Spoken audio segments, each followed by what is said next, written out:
And now, podcasting from the sun-scorched desert Southwest, weighing in at a combined total of 340 pounds, Brad Winchester, Tyler McDowell-Blanken, are Gimmick Infringement.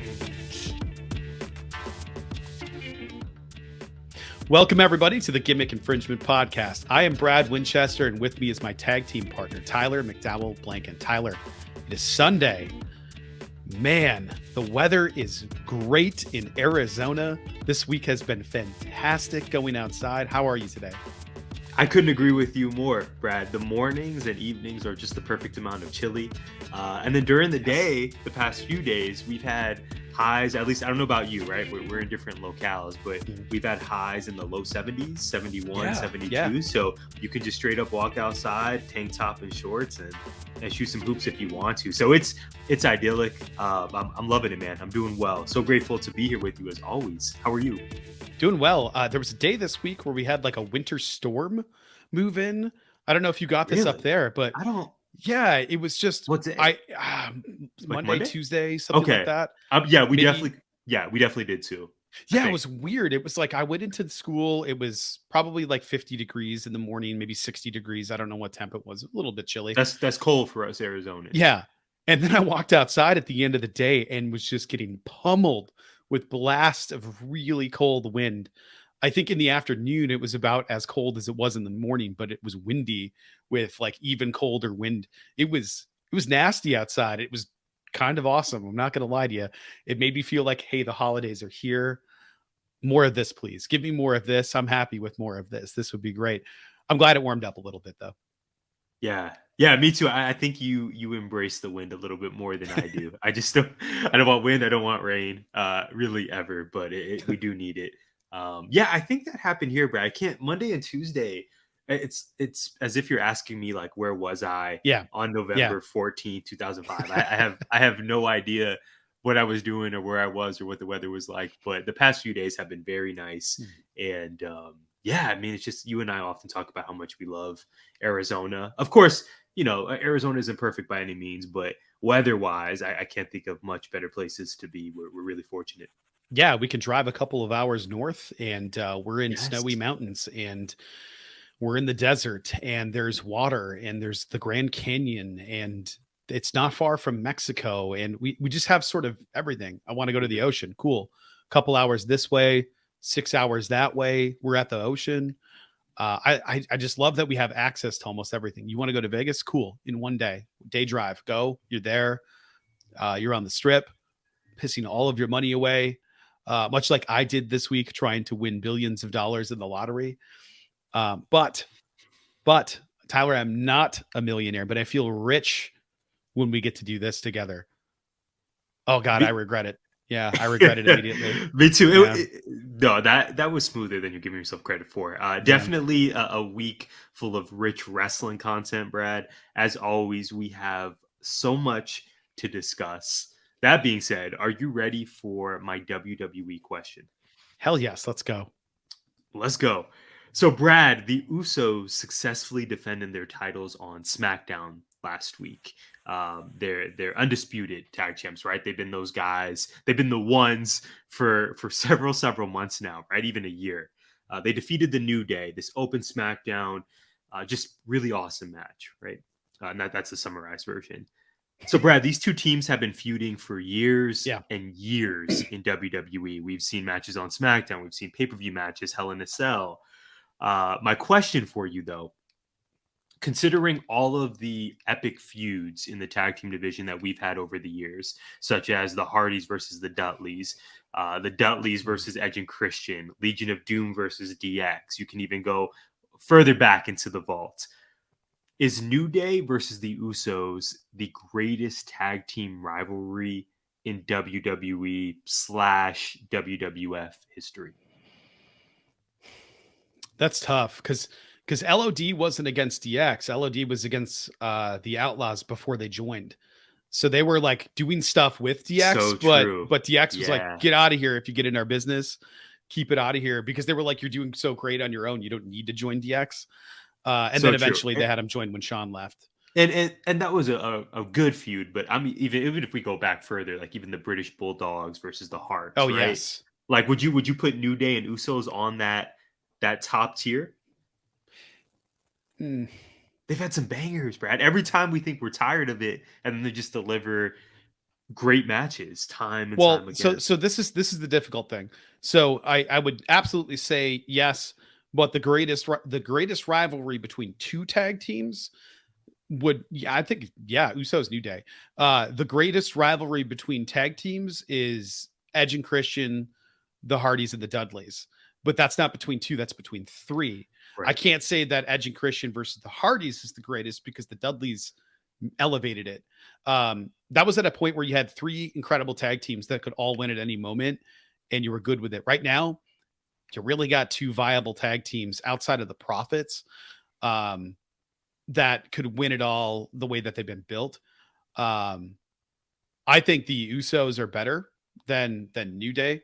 I know we're not ranking here because New Day has which combo. So the Usos are the Usos. As a faction, I like the New Day better, but they do that like, sure, anybody can win the title. We can defend it however we Yeah. want in that weird Freebird. combination thing. So yeah, which is fine. I think that's cool. But then you also have like Rock and Roll Express, and you have I can't remember if the Horsemen actually won. If I'm sure Arn and Ollie won at some point and feuded with some greats that we never saw. Man, I'm trying to think of who else it would be. Like I have nobody else in the modern day. Those are the teams, right? Like the last decade, those are the teams. For sure. And in NXT, peak Black and Gold NXT, so from about 2015 to 2019, that tag team division was absolutely nuts. You had the Revival versus DIY, Yeah, probably the right. best tag feud. I mean, the Revival just had bangers everywhere. DIY was phenomenal. But main roster, WWE proper, yeah, Brad, I think that was probably it. I think Usos versus New Day is up there. They've just put on, again, there have been so many occasions where I thought I was done with the feud, but then the in-ring work is so good Yeah. that you just can't deny, oh yeah, these dudes could wrestle, 2 times a year for the next 5 years, and I probably wouldn't be mad about that. And they've had good reasons to wrestle this year. It's the streak Exactly. is on the line. We're going to Yeah. see who the best of all time is. I thought that was really great. I thought that was a really smart reason. It made sense have them do this again because in the past they just sort of slap people in there because it's convenient instead of going like, let's do this thing because there are stakes. Let's simply add some stakes. It's not just the tag titles. It's bragging rights. It's who's the best. And I think that could be really, really good for any program, right? Like any program, it doesn't matter. Yeah. Yeah, that's absolutely enough of a storyline. And on Twitter, Brad, from the GI account at GIPod19, we had this interesting poll question over the weekend. It was, who's your favorite? It's not necessarily best, but who's your favorite tag team of this generation? Brad, do you remember the 4 options on this Twitter poll? FTR, Young Bucks, Usos, New Day. What a group. How do you even choose between that? I think I approached the question as who is the best, and then I wrote that it's up to interpretation. You can convince me of any, but even in terms of favorite, as the question asked, Brad, I think it depends on which day you ask me it. Right. These 4 teams have been absolutely generational, I should say. Ironically, though, the Usos and the New Day were the top 2 vote getters, Brad. Young Bucks had 20%, FTR had 20%, Usos and New Day on our Twitter poll tied for first place, both receiving 30% of the vote. So I think our listeners agree with us. These 2 teams are great. Yeah, it's interesting. I think no matter what, though, if you do it to a Twitter poll, and if you were able to watch matches in isolation or programs in isolation, I wonder what it would be. But how many people are going out of their way to watch AEW that aren't already hardcore fans? And I would not be able to argue that FTR has had the best run or the best matchups with anybody this year because I haven't seen them on my television. I've seen them in pay-per-view. I've seen them on the internet, but I haven't seen them on my TV screen very much other than doing stuff with like 6-mans or run-ins or setting up a match on some other show. They just haven't been used very well in AEW. Nobody has really been used well in AEW since Ring of Honor reared its ugly effing head. But that's for another part of the show. That's for a later part of the show, right? Tyler, are you ready for my question? Oh man, I'm all set. Let's go. We're rocking and rolling here. So we are. Austin Theory failed to win on his first successful cash-in of the Money in the Bank briefcase. This was a really hard thing to put together because I was like, it's his first cash-in. This is his first cash-in. He's tried like 4 other times and had his ass beat before he was able to actually do it. Yeah. So this was his first successful cash-in, but it wasn't a successful cash-in. So he lost in the cash-in attempt. Who had a better run with the briefcase? Austin Theory or Otis? I told you it would pop you. Popped yourself and popped me. Double win. Oh man. And the Otis wasn't that long ago. Yeah, it was during Thunderdome. Yeah, early pandemic. One of my favorite Money in the Bank matches, mind you. Yeah. I thought that was fun, going up the skyscraper. Oh, it was super fun. I love that. Yeah. Breaking into McMahon's office with AJ and Brian. Yeah, I really enjoyed that. Yeah, I thought that was a blast. Yeah. So Otis, oh yeah, just yeah. The appropriate answer is Otis here, is it not? Because we just enjoy the character more. He had no business winning that match. I would argue neither him. I mean, Theory wasn't even in the match. At least Otis was in the field. Yeah, originally announced. I was gonna say Theory didn't have business winning that match either. No, he did it. He's announced right before the match. I don't think there's a great answer here, Brad, but I'm leaning toward Otis, admittedly, because I just enjoyed that character, although flawed. I enjoyed that character much more than Theory, but both are indicative of the issue that we see now with how the Money in the Bank briefcase has been booked. What do you think? You going Otis as well? Yeah, of course. I think okay. The run was more entertaining. I think Austin Theory's run was good because it was bad. I think his run was so bad that it's memorable. It's like, do you remember when he had it?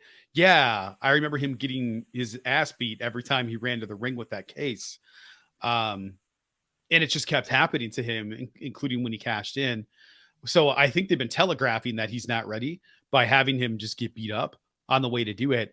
And I know that this was a McMahon, let's strap the rocket to him thing. And because he has a great look, he's charismatic, but he's kind of one note for me right now. And I know he's more than that. I think we saw flashes of that in NXT.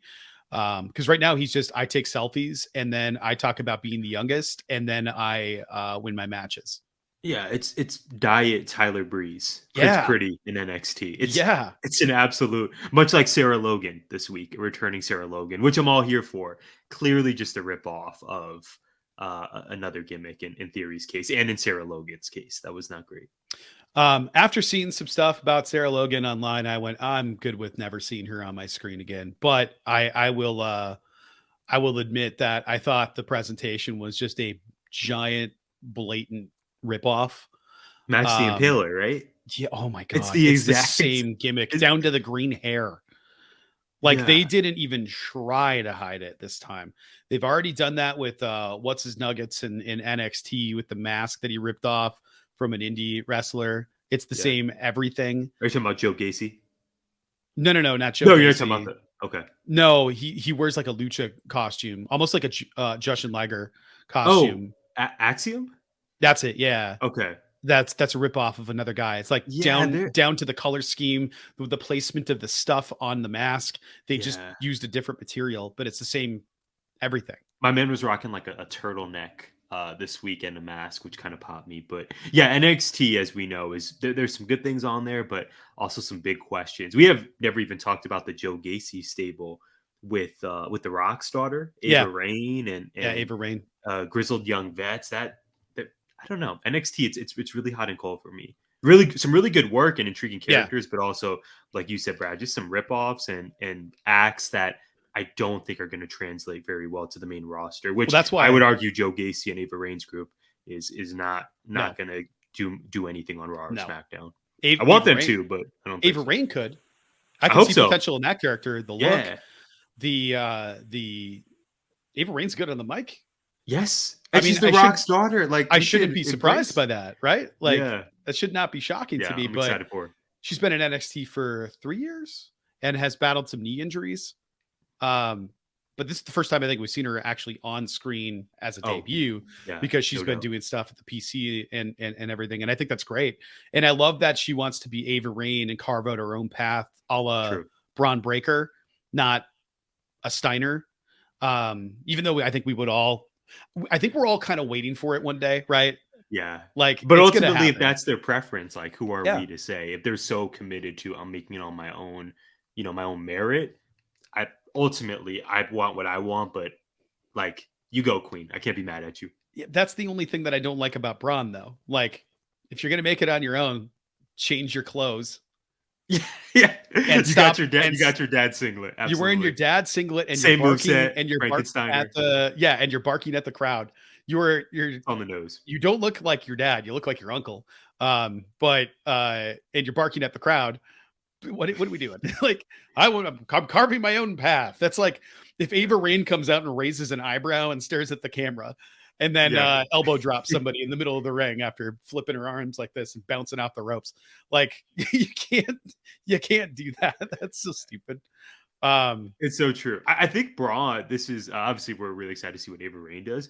Brad, I do think Braun is really convincing a lot of the audience that he's that guy. I know we kind of fell off for a while. The storylines and feuds were a bit mediocre for him. Well, I didn't like his character work. I thought his character was boring.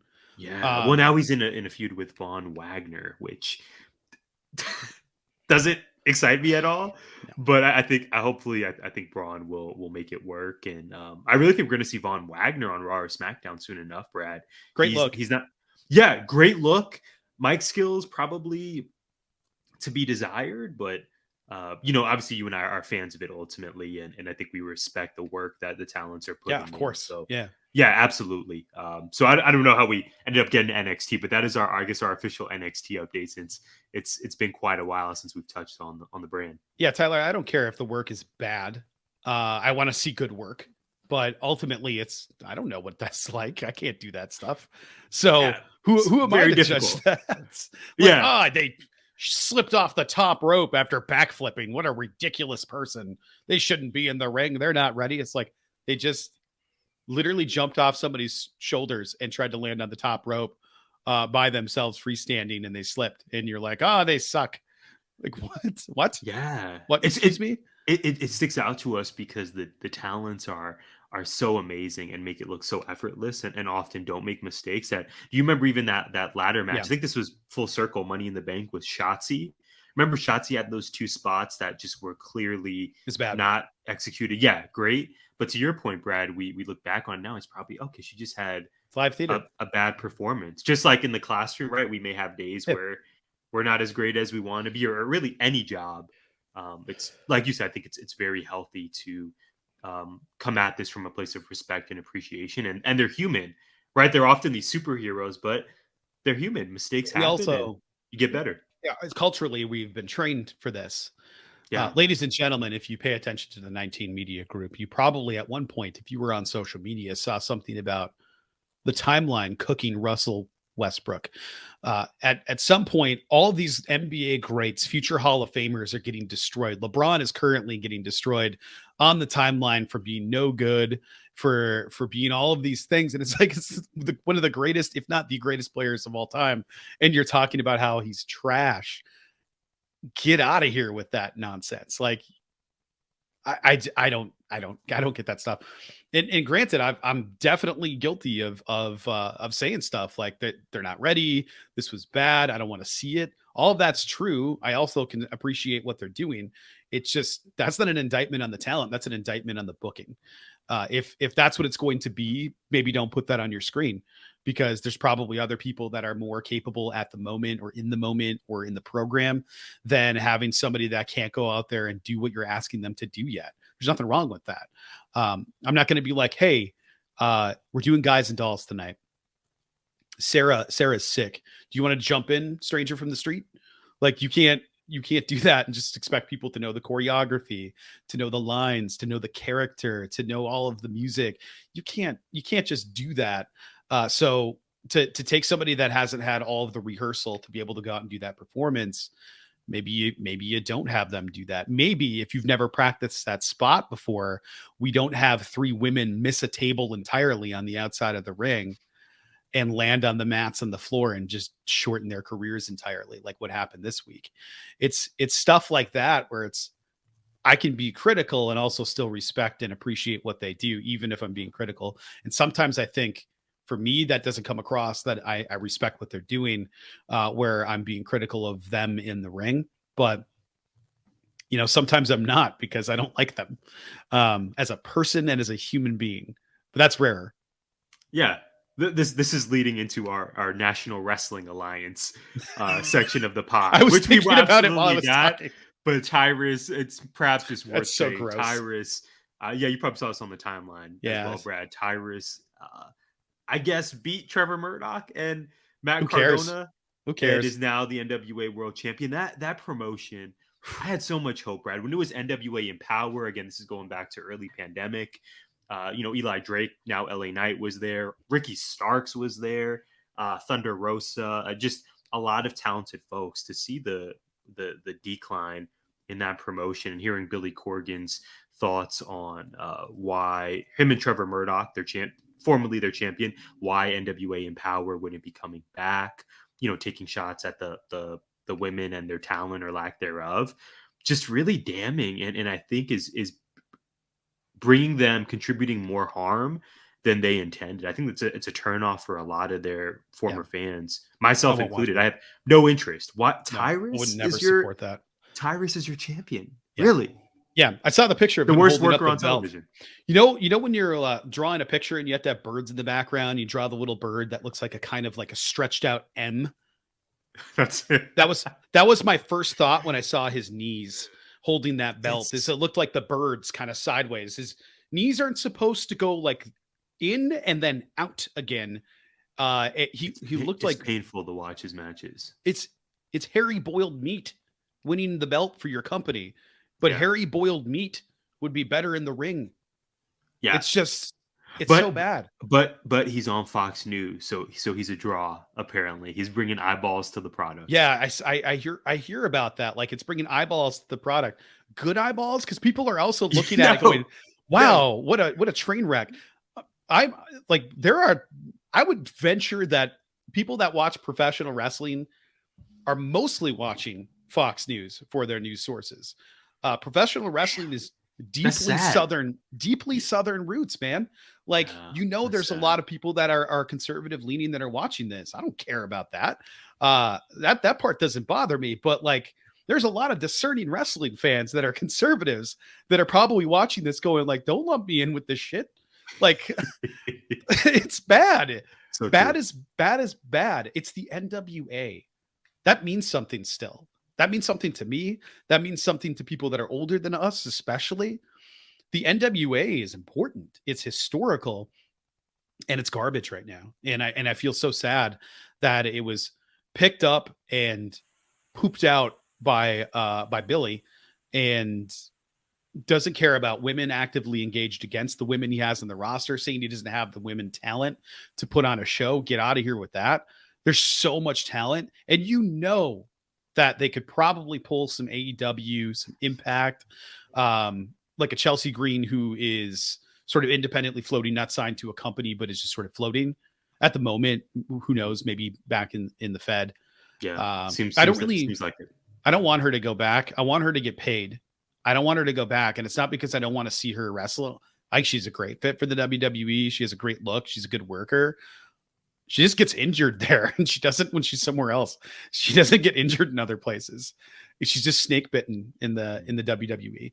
Maybe on the main roster it'll be different, but it's like she was there, she was finally back, and immediately broke her wrist. A lot of momentum. God, that sucked. Yeah, and then she got released, and just crazy set of circumstances. So I'm hoping for the best for her. I want to see her get paid. If she's in WWE, that's awesome. I just want her to stay healthy, and I hope that happens because she rules. Yeah, well said. I couldn't agree more. Well, Brad, when I see like you said, the slander regarding these just incredible super athletes, whether like you said, it be Russell Westbrook, LeBron James, and they're just average Joes criticizing them, or even seeing Tyrus winning the NWA championship, which still does not sound right. I think to myself, Brad, what happened here? And it just so happens that it is time for our segment of that same name. Cue the music, Brad, for what happened here.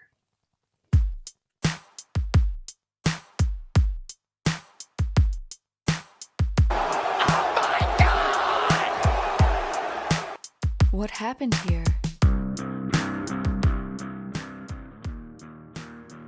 So, Brad, your WWE question was regarding Austin Theory and his failed cash-in, and I think it's really worth our time, a few minutes here, to just reflect on what is happening here with the Money in the Bank concept, with the booking of who wins the briefcase.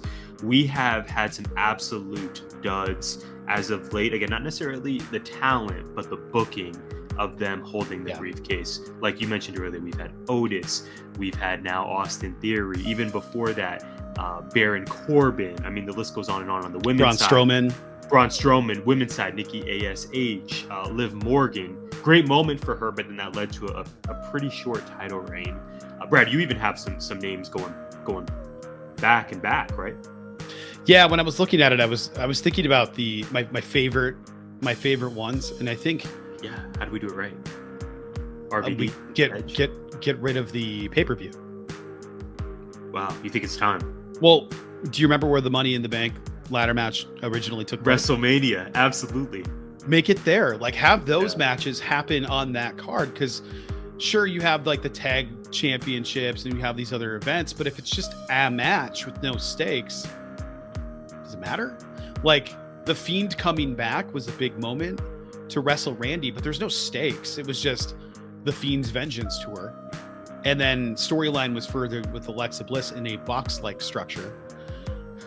That stuff happened, but like, it didn't really matter. It didn't have any stakes attached to it other than like the Fiend is back, but that's not stakes. That's just fact. So Chris Jericho on the ladder, like, we got to see some crazy spots in those matches, and it would be even bigger at a big event like that. Give me that. I would like to see it go back to that. That's the way you fix it, is get rid of the pay-per-view itself, because if it's called Money in the Bank and there are 2 Money in the Bank matches, but it's only a part of the card, and then you fill it with other stuff, it's not really Money in the Bank. It's what are the other things? How did those things become Money in the Bank? I understand the same could be said for the Royal Rumble, but the Royal Rumble eats over half the card with the matches. So most of the card is Royal Rumble. You have the women's, probably a title match here and there, maybe the tag titles, the main title, and then you have the Rumble matches. So you have title defenses plus the Rumble match. You don't want to have all of this crap plus the Money in the Bank match, because it's not always going to be title defenses. It's going to be Baron Corbin versus Ricochet, but with no title on the line. It'll just be that match, which it'll be fun, but that's a Raw match. That's a SmackDown match, unfortunately. So how do you fix it? I don't know. Make it matter. They just haven't made it matter. They've made it a joke and a prop, and that's what belts are, and that's what those things are. But like, book it better. Just have the story around it be better. I liked what they did with Big E, showing up with it to remind people in the back. I like that a lot. Yeah, it was a great moment. And then don't cash in so fast. Like, I would love to see it wait to the last possible day. I think it would be great if somebody had the Money in the Bank briefcase for the entire year and didn't cash it in. And just like imagine like a Wendy Chu had it and just overslept. And that was the story. Like that. And that's the whole story. Yes. And something like that could be great, because Otis didn't even, the better run that year wasn't Otis, it was Miz. Because he got it from Otis for the briefcase, and Miz ended up successfully cashing in. Exactly. Yeah. Yeah, he cashed in and I think he was on Raw. I remember him being in a triple threat at some point. Yeah. It started to come back to me now. Yeah, because Bobby helped him win. Right. Right, And there then you Bobby go. was like, but I get the first defense, and he kept running away, so they made it a lumberjack match. There you go. Yeah. And we knew when Otis won, I would argue much like when Theory won, we knew that they were not going to successfully cash in. They're just not, that's not where their character is at. Otis, and ironically, Roman was the champion during both of their Money in the Bank reigns. Yeah. Otis, Brad, even just the thought of Otis cashing in successfully on Roman, on what planet? And Theory, maybe one day he's going to be top guy if he checks a lot of the boxes for the company. But right now, Austin Theory, current day, no chance he is cashing in on Roman. No way. There's just no way. Yeah. So I don't know how to fix it. I thought cashing it in on any championship, maybe we have them do it. I like the idea of cashing it in for the US, but maybe having them cash in on something else. Maybe have them cash in for just a match instead of doing a run-in. Like we're getting that at Full Gear with the casino chip thing. So I like that idea, going like, I want you at Mania and I want a main event. That's what I'm cashing in on. And then you get a main event at Mania just because you cashed in the thing. Why wouldn't people do that? You get the biggest spot on the card and you know what's going to happen. I'm doing it now. I'm cashing this in. I don't care who it is. I want the title and I want it at Mania. Like, done. Right. And then you don't have to worry about it anymore. Yeah, I guess my final question for you here is, do you think, I mean, in the women's division, it's pretty clear that someone wins the Money in the Bank, they're going to cash in on either the Raw or SmackDown Women's Champion. Or the night of. Or the night, which like, we've... Rather, there's nowhere else to go, and it's going to be like either on that champion at their show or that night, which seems to be the thing to do. Yeah, exactly. And again, super happy for Liv cashing in. And even Nikki ASH, even though the character itself wasn't my favorite, super happy that she got her flowers. For the men, though, I remember what they did with James Ellsworth, grabbing the briefcase and then giving it to Carmella. It's some years it hasn't worked for me. But my question is, for the men's side of things, for Money in the Bank, do you think that it must be cashed in for the main title? Do you have issue with it being cashed in for the US title, IC, etc.?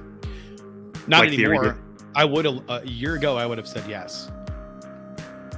Not anymore. Not anymore. Okay. Those now that they've risen back matter. to prominence. Okay. Well, I don't think the US title has quite reached that point yet. Bobby's run, yes, but he should have kept it longer. They just did it so they could have Bobby and Brock. Seth, I think, can keep it going, but that IC belt, totally worth the cash in for, right? Like that, taking out Gunther, who is unstoppable at this point, that title means something again, and I'm so happy about that. And I love that they have the mid-card titles main eventing Raws and SmackDowns, because they matter. You don't have to have the world title on there. I love what they're doing with it right now. I'm totally in love with what they're doing right now. I don't need Roman defending outside of pay-per-views. Let him keep it. You can have him wrestle, do the 6-mans, do the 8-mans, whatever. 10-man at War Games. Right? 10-man at War Games. I love that. You don't need him defending because there's not really anybody to challenge him right now. So I don't know who the next challenger is besides Cody, other than it's got to be maybe a returning Big E, but I don't know. Yeah, and right now, if the Rock comes back, it just doesn't need to be for the championship. No, and the Rock isn't going to win the championship, I would surmise.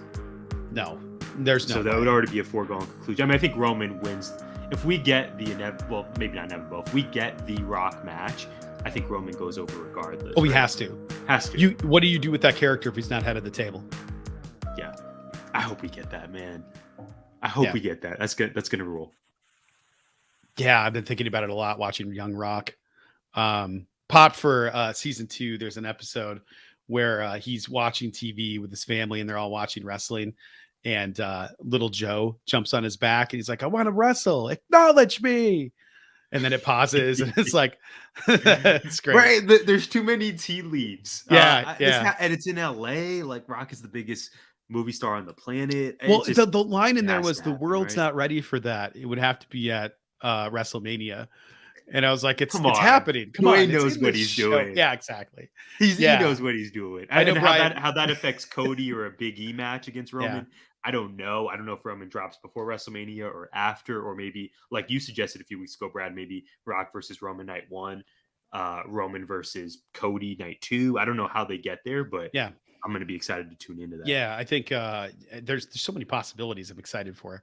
Yeah, I love this stuff. Yeah, so Money in the Bank, not feeling it right now. And hopefully, Tyler, I have enough music. I'm ready for your question. Yeah, let's do it. We're going to roll into AEW talk. And I have a good one for you, Brad. Let's roll. So AEW Full Gear is this weekend. It seemed like it was so far away, and it's finally here this Saturday. Now, you and I are obviously anticipating the release of the full card. The card's really been built over the last week or two. We have at least 8 matches, and perhaps 1 or 2 more to be added. But we know that we have 3 women's matches slated for the pay-per-view, which, correct me if I'm wrong, might be a first. Yeah, I think so. Well, we're yet to find out if it's going to be on the main card or if some will end up on the pre-show. Hold on. Okay, my bad. We're getting there. All right. Hold on.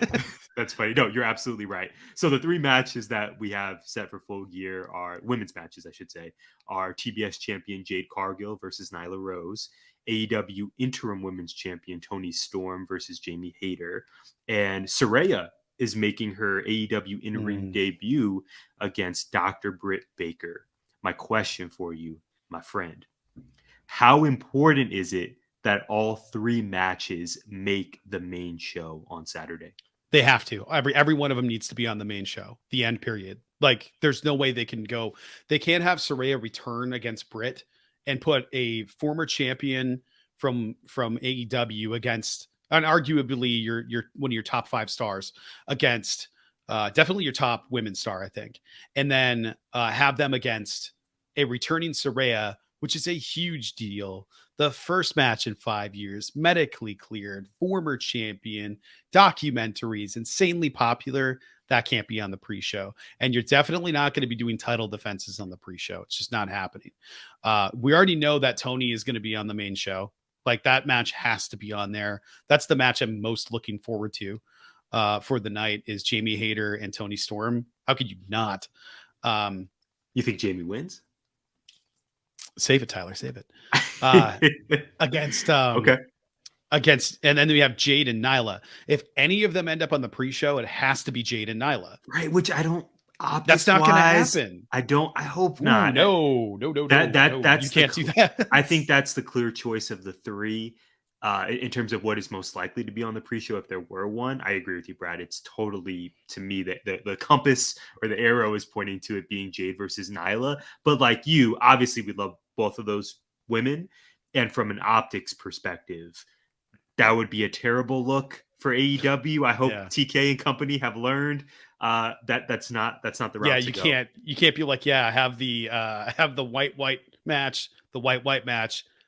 Oh, we have two black women wrestling pre-show. I'm kind of worried they're gonna do that though. Yeah, I'm scared too. Now that you said that. I guess it's maybe then like which men's match, would we put on the pre-show? Maybe that's a different conversation, but I continue cooking, man. Like you, I think it's very important that all 3 matches make the main show.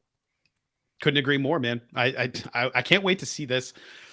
Oh, I can't believe I'm going to have to wait to see it, though. I will be giving you a directive. I will have my phone on Do Not Disturb. I am sure I'm going to have 800 to 900 missed text messages. You in our group chats. Excluding Twitter. Yeah. I am not going to go on social media that day. I will be out enjoying a concert and then coming home to hopefully immediately watch the pay-per-view. But if any of it's on the pre-show, I'm going to be pissed because it won't be in the pay-per-view. I'll have to find it somewhere else. I'll have to find the pre-show on YouTube or something. Yes, YouTube Jones, right? Yeah, right. Okay, Tyler, are you ready for my question? Man, let's go. I'm all set. We are rolling through the show. Yeah, we are. Okay, Ricky Stark's match was delayed. His match was delayed by a week after being attacked backstage. The Eliminator Tournament is mostly set. We've already got people winning, moving on. Right now, I think we're 100% in our picks. We have Eddie losing and Ethan Page moving on. is Ricky being beaten and having it delayed? Is this an indicator that someone else is winning the tournament, or is it an indicator that Ricky will win it so that he can battle back from all of this adversity? Wow. Does that raise Ricky's stock? Right, exactly. Yeah, it was curious when we got the news that he he wouldn't be able to compete and it would be delayed a week. I don't know if that's a shoot. I don't know if that's a work. We know he had that really gruesome neck injury. And he was a selling year and a that half, 2 years ago. Yeah, and he much like took a shot, dude. He did before. I'm sorry to interrupt you. He took please. a shot when he got heated into that door. Yes, his head bounced, and I was like, "Ooh." I know he's working, but yeah, yikes. he much like Bryan Danielson. I think know how much we care about them, and thus just completely play with our feelings in terms of how they sell their injuries, which I'm not mad at. Right, Ricky Starks is awesome. Yeah, I definitely think he's making the finals, Brad. I'm sticking with my prediction of Ethan Page versus Ricky. So much of this, though, to me is dependent on what they do with MJF, right? Which is great. Like that leads me to want to tune in. I'm just gonna call it, man. I'm gonna try to speak it into existence. I'm gonna say this raises Ricky's stock to win the whole tournament. I think he gets Ethan Page at Full Gear, and I'm gonna pick absolute Ricky Starks to win it all. He gets the championship match against MJF at Winter is Coming. What say you? Exactly what you just said. I think he's the one to win. Okay, that's what I come here for. I cannot wait to see the promo battles they're going to have. The pillars of the company. Yes. Oh my gosh, these two homegrowns, these young guys, and everybody loves both of them. Yes, it's going to be epic. I can't wait for it. Now, I don't know. Ethan Page is just as great as well. If Ethan Page, I was going to say Ethan Page is great on the mic. He makes more sense as a heel if Mac is working gray or babyface. Max, excuse me. If Ricky goes against Max, I think Max is going to have to go full heel to make that work. But I don't care. I just want to see it. Max and CM Punk, I didn't really care who the good guy or the bad guy was in that program. I just wanted to see what happened. So I was totally neutral on that. I'm not really rooting for anybody. I just want to see what the hell's going on, which is why I still have hope that they can work it out and CM Punk can come back to AEW. I don't think it will happen, but I really, really, really, really hope that they can figure out a way to make it work and then tell Punk to never, ever do that on the mic again at a press conference, because that's apocalyptically stupid on his part. But I hope to see that, because I think that Ethan Page MJF or Ricky Starks MJF, it's going to be a ton of fun on the microphone leading up to that match. But I'm with you. I'm pulling for Ricky. I hope it happens. I'm picking Ricky, but in my mind, I could see MJF somehow staying babyface. Yeah. And then that sets up babyface Max versus heel firm leader Ethan Page versus Winter is Coming. I don't think they can go wrong with either matchup, right. But as awesome as Ethan Page versus MJF would be at Winter is Coming, like you, Brad, the thought of Ricky Starks versus MJF main eventing that show, that would absolutely be must see. I think that would be a great, they say styles make great fights. I think those two would just absolutely blend in the perfect way. Yeah, and I don't think people are ready for it. I think it'll be a really big surprise for the AEW audience to see both of them in a program.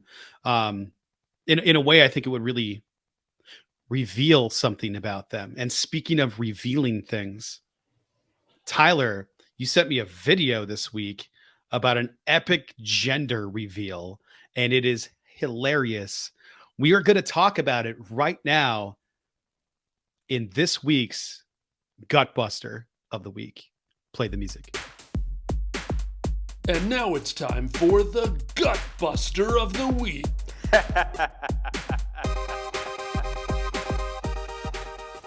Tyler, you sent me this video. It was long. I watched the whole thing. Some of it was hard to look at, but it was thoroughly entertaining. Do you want to give a rundown for the people? Oh yeah, man, I would be happy to. So a colleague sent me this video during the week. So grateful for them sending it my way. This is coming from Facebook. It is titled "Craziest Gender Reveal Ever." These gender reveals are getting out of hand. Laughing emoji. It's by Dude Dad. It currently, as of recording, has 4 million views, 38K likes, 11K loves. It's apparently been a thing online that I just didn't know of. And when you click on it, the sort of caption is when dad is in charge of the gender reveal. Yeah. And we see a box-like structure. Girl question mark, boy question mark. The girl is in writing is in pink. The boy is in blue, right? Classic stuff here. And Brad, it just then is 4 minutes and change of the best video I've seen on the internet in quite some time.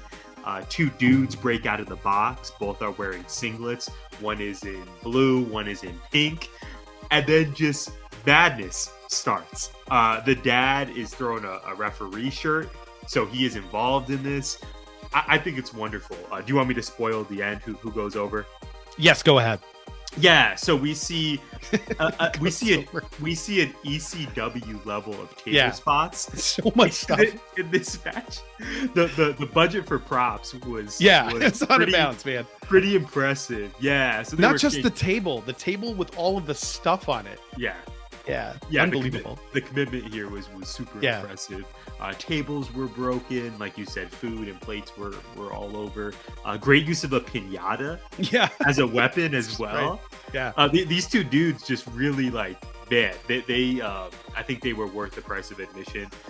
Although it ends with the dude in blue, the dude repping Team Boy, he ends up kind of choke slamming the Team Girl guy onto a table and then pins him 1, 2, 3 again. The dad is counting, and then it's revealed, okay, of course this means they're expecting a boy. Cheers erupt, everyone's happy. Brad, I watched this, and not only did I think, wow, I'm so grateful that I was able to have this shared with me today, because like you, I am now known at the job, around the office, I'm known as being the wrestling fan, which I take a lot of pride in. Like, people just know that now. So they send me really great propaganda like this on the internet. But not only did I just bask in how awesome this was and how I guess that's part of my identity at the shoot job, but I also thought, man, Brad I know has some time over the summer. I know I'm accumulating a lot of sick and vacation time. I was thought to myself, Brad, this could be a little side hustle for us. It could be like GI does gender reveal. I was thinking from a business entrepreneurial perspective. Maybe you and I could create this for the Southern Arizona, or even just Arizona gender reveal parties. But what do you think? No pressure. Gimmick Infringement Pod 19, I believe, is our email at gmail.com. If you would like to reach out and schedule an event, give me 6 months to get into shape, and I'm there. But we got to figure out pricing and some other logistics. I guess best place to get a singlet, probably Amazon, most likely. I'm rocking the long boys if we're doing this. I'm not wearing trunks. I should as well. Yeah, long boys and pants. Yeah, nobody needs to see any of that. Otherwise, I'm going CM trunks. It's not happening. It's going to be CM long boys. CM long boys. I support it. Me too. Yeah. My question for you though for this is, looking back, obviously you have Freya, right? One of the biggest blessings in your life. Your adorable daughter. The biggest, yes. The biggest. Yeah. Do you think that you could have convinced Jess to have a gender before you finish? Match like no this? Chance. No chance. She wouldn't. Absolutely not. I'm not even being facetious. There's no shot. 0%. No way she would want to do that. Like, now, if we had a second one, maybe. If it was Freya, definitely not. Because that one was all about like just the baby and really, really like leaning into having it be like classy and all this stuff. Everything we had to get was like upscale, and we had to get the best stroller and the best thing and the best this, the best that. It's our baby. That baby deserves the best. Now it's like, hey, that used shit, that Goodwill, let's get that, because who cares? It's going to be wrecked in 4 days. It's going to be pooped on, peed on, puked on, whatever. Like, it doesn't matter. So, man, being a parent the first time is like transformative, because you're like all in. I'm going to make my own food. I'm going to do all this stuff. And then it's like, nah, just get this pouch. Eat this thing out of a pouch, kid. Because I don't want to. Yeah, I'm not going to go puree all these fresh vegetables and all this stuff. I'm like, I'm not a stay-at-home dad. I'm not doing this. I don't have time. Jess is working full time and busting her ass. Nobody's got time to sit down and make baby food. Like, it's that kind of thing. What we did when we revealed the gender for Freya was, I posted a picture of a packet of sugar and then like nice brand spices, like cinnamon and stuff, and it had like the nice brand. I think it's the Walgreens brand. So it's sugar and spice and everything nice. So people would know that that's what it was. I wanted people to have to work a little bit to figure it out. And that was it. That was the way we revealed it. We didn't do a party. It was a Facebook post, and that was it. No chance we're hiring wrestlers. Like we were trying to get the City Go stroller that gimmick cost like $400, and then a rocking chair that was about $650-$700. Great Wyatt vibes. I like it. That had no. This is like a breastfeeding rocking chair. So like, that's okay. Definitely not Bray Wyatt. Definitely so not like Bray Wyatt. And it's gray and most comfortable chair we've ever owned. But like the deal was like if you get one for breastfeeding, typically the legs will go up, so it's stationary, and just like any kind of chair that you pull the lever and then the legs go up, the lever is inside the cushion, so you have to like reach your hand between the cushion and the arm. It's right in there, so you don't have to reach over, because if you're holding a kid, like you don't want to be like, oh, whoops, drop her. That's potentially a bad thing. So the lever is right inside the chair. So there's like little things like that you don't know until you're in it. And then when you start really getting into it, you're like, why did we spend money on this? This is the most unnecessary buy that we could have gotten. We should have just gotten like a used chair from somebody and it would have been fine. But instead we were trying to really fancy it up and bring her into the best of things. And it's like, ultimately she's happy with garbage to play with. Like, give her that cardboard box that we're going to throw away, and it's the best toy in the house. It's right. So for us to spend more money on two professional wrestlers to come out, not only that, but the beginning when one of the gifts gets opened and the dad has tossed the ref shirt, or all of the gifts on the table that were prop gifts, I'd hope, that are just absolutely destroyed when the guys go through the table. This was a blast, Tyler. It was hilarious. It was a well-booked match. It was actually false finishes. Yes, it was finishes. Yeah, it was really good. Considering it was in somebody's babyface heel dynamics. Team Boy was babyface. Team Girl. No ring. No ring needed. Nope, just backyard. Yeah, I loved it. So I thought it was great. I'm so glad you sent it to me. It was a good time.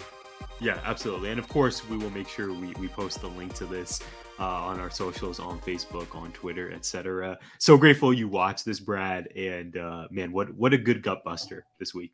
So good. So Brad, what are you looking forward to this week, man? I can't believe it, but we're already at the end of the episode. I'll just be quick here for me. Pretty normal week at work, no events, which I'm kind of grateful for. Just really looking forward to Full Gear this coming weekend. I have 2 more weeks left in my grad class. I was sharing with you before our recording that grad school has gotten really difficult, which I think I underestimated. You actually have to put in a lot of work and time, and it's just really hard with some assignments. So just really hoping that I finish strong and just trying to stay positive about it all, and not feel that imposter syndrome creeping in. So between just trying to make it to the finish line of class and feeling really excited for Full Gear, I'm optimistic that we'll have a really nice week ahead. But you have a lot going on, so I want to pass it to you. What are you looking forward to this week, my dude? There's so much stuff happening this week, man. What am I looking forward to? I don't know. The end of the week. There's so much going on. Like I will say I'm looking forward to auditions. I like sitting in for auditions, getting to determine who's going to play what part. We're doing Guys and Dolls at the high school. I have experience being in the show. I've experienced being in the pit and playing music for the show. So I know the show really well, and I think I can bring something to the auditions that maybe the other two who haven't been in the show or been as involved with it can't. Even though I'm not really involved at all in any of the production of the acting and the dancing and the singing and any of that. I build the sets and keep my head down, but I think I have more to offer. And luckily this year, I think I can offer more just because we're doing it differently. My in-laws are in town, and everything is a little bit easy and more set up. So I'm really looking forward to that this week. I love my class right now. This content strategy class is a blast. It is like a ton of work, man. I sent you some of the stuff that I did, and that was document 1 of 3 that I think I sent, and it's just been an absolute grind. But it's been really rewarding and valuable because I'm doing it for Jess's website and her stuff. So looking forward to doing the next step. It's involving branding, and it's right up my alley, and I'm excited to do it. So looking forward to that, and looking forward to, like you, Full Gear and the Longest Johns, who will be performing in Tucson next weekend. Unfortunately, the same day as Full Gear. Unfortunately, at the same time as Full Gear. So I'm probably going to catch maybe a half an hour of Full Gear, and then I'll have to wait for the end. Maybe I'll catch the main event, but I doubt it. I don't know how long the show is. And then I'll have to watch it late or really early, depending. But we have a plan for that, so it should be fun. And so stay tuned. Next week's episode might look a little bit different, might sound a little bit different. We're not really sure yet. Kind of dependent on whether or not Bleacher Report can get its shit together, which I have 0.001% faith that will happen. But we're not as hopeful there. But I think the moral of the story is: do not text Brad about Full Gear. No, I will cut Saturday night. I will find you and cut you. Do not disturb mode. He'll be good. He'll get to it. But please respect this man's concert. Brad, yeah, I'm so excited to see what we do. I know we're talking about logistically how to make this all happen, but I can't wait for the pay-per-view. I can't wait to hear your thoughts on it. And man, it should be a really awesome week and a really dope weekend of wrestling. Yeah, I can't wait. I can't wait. That being said, in the meantime, between time, please make sure you follow and support Brad on Twitter. He is at Windduster. You can see it on the screen here, other side. Something like that. I am at Tyler J. McDowell. We are at GIPod19. Brad, you put in so much time on the website. You want to quickly plug the great work that can be seen on the site? Sure. There's everything is on the site. Peelcast is up. You can check us out. Our other project is complete for now. We have our 4 episodes up. They are pretty evergreen, so feel free to check them out whenever you can. I think they're worth your time. There is also links to all other 19 Media content on the network page. We also have our writing. Everything is so the Peelcast, the writing, the GI pod, all of that. The writing is exactly what it sounds like. It's where Tyler and I have written pieces for ourselves, for the pod, for you, for predictions, for the Rose Report. Tyler is out on Bachelor in Paradise, which is I don't know that we acknowledge. No, we did that. not. It's just so silly, man. I love, obviously I love you. I love our listeners. I love GI, but I just can't put myself through this. I was starting to feel major masochist vibes. I can't do it, man. There's so much more productive stuff I could be doing with my time. But apparently late January, The Bachelor is back. So I think I'll give it a chance then. But right now I've put in my time. Yeah, I think it's great. So that I'm glad actually for you, for your health. But yeah, just check it out. Please go to the website, scoop around, subscribe to the updates so you get an email if we add something, or if something is updated, you should get an email as well. But it helps us out to know who's looking, who's listening. We had a couple, I think we had 300 or 400 hits last week where people were there just checking it out. So please just go in there, see what we're doing, support us any way you can. Yeah, well said. Follow and support 19 Media Group as well. They are at 19M Group on Twitter.